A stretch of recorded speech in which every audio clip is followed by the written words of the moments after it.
Hey guys, এই 2026 সালের Eid ul ফিতরে total 5টা সিনেমা মুক্তি পেয়েছে। প্রিন্স, দম, রাক্ষস, বনলতা এক্সপ্রেস আর প্রেসার কুকার।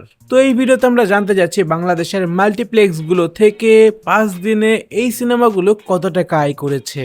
আমাদের এই রিভিউ বাই চ্যানেলে প্রত্যেকটা সিনেমার রিভিউ দেওয়া আছে, যে আমাদের এই সিনেমাটা কেমন লেগেছে, সেই সিনেমাগুলোর সব ভালো দিক এবং ত্রুটি দিকগুলো নিয়ে আমরা আলোচনা করেছি সেই ভিডিওতে।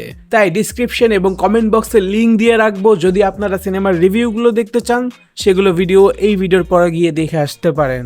তো প্রথমে শুরু করা যাক প্রেসার কুকার সিনেমার আয় দিয়ে। মাল্টিপ্লেক্সে এই সিনেমাটি প্রথম দিন আয় করে হচ্ছে 6 লক্ষ টাকা। দ্বিতীয় দিন এই সিনেমার আয়টা একটা বড় জাম্প নেয় এবং দ্বিতীয় দিন এই সিনেমাটি আয় করে হচ্ছে 11 লক্ষ টাকা। এরপর তৃতীয় দিন করে 12 লক্ষ টাকা এবং চতুর্থ দিনে করে 12 লক্ষ টাকা। পঞ্চম দিনে গিয়ে আয়টা কিছুটা ড্রপ নেয় এবং সেদিন আয় করে হচ্ছে 11 লক্ষ টাকা। তো সব মিলিয়ে প্রথম 5 দিনে প্রেসার কুকার সিনেমাটি আয় করে হচ্ছে 52 লক্ষ টাকা। এরপর আসা যাক বনলতা এক্সপ্রেস সিনেমার কাছে। এই সিনেমাটা অনেক সারপ্রাইজিং আয় করেছে। মূলত অনেকগুলো সিনেমার আয়কে হারিয়ে এই সিনেমাটা বর্তমানে দ্বিতীয় স্থানে আছে মাল্টিপ্লেক্সের আয়ের দিক দিয়ে। তো এই বনলতা এক্সপ্রেস সিনেমাটি প্রথম দিন মাল্টিপ্লেক্স থেকে আয় করে 20 লাখ টাকা, দ্বিতীয় দিন আয় করে 22 লাখ টাকা, তৃতীয় দিন সেই আয়টা আরো বেড়ে দাঁড়ায় হচ্ছে 29 লক্ষ টাকা, চতুর্থ দিন 27 লক্ষ এবং পঞ্চম দিন 24 লক্ষ টাকা আয় করে। তো সব মিলিয়ে এই বনলতা এক্সপ্রেস সিনেমাটি আয় করেছে 1,22 লক্ষ টাকা। এখন আসা যাক রাক্ষস সিনেমার মাল্টিপ্লেক্স আয়ের কাছে। প্রথম দিন এই সিনেমাটি আয় করে 14 লক্ষ টাকা এবং দ্বিতীয় দিন এই সিনেমাটি আয় করে হচ্ছে 20 লক্ষ টাকা, তৃতীয় দিন এই আয়টা আরেকটু বেড়ে দাঁড়ায় 22 লক্ষ টাকায়। তারপর সিনেমাটি চতুর্থ দিন আয় করে 20 লক্ষ টাকা এবং পঞ্চম দিন আয় করে 19 লক্ষ টাকা। সব মিলিয়ে মাল্টিপ্লেক্স থেকে রাক্ষস সিনেমাটি আয় করেছে 95 লক্ষ টাকা। এরপরে প্রিন্স সিনেমাটি প্রথম দিন আয় করেছে 16 লক্ষ টাকা, দ্বিতীয় দিন আয় করেছে 20 লক্ষ টাকা, তৃতীয় দিন আয় করেছে 15 লক্ষ টাকা, চতুর্থ দিন 16 লক্ষ টাকা এবং পঞ্চম দিন 19 লক্ষ টাকা। তো সব মিলিয়ে মাল্টিপ্লেক্স থেকে প্রিন্স সিনেমাটি আয় করেছে 86 লক্ষ টাকা। এই আয়টা শোনার পর অনেকেই ভাবতে পারে যে শাকিব খানের সিনেমা এত কম টাকা আয় করলো কেন।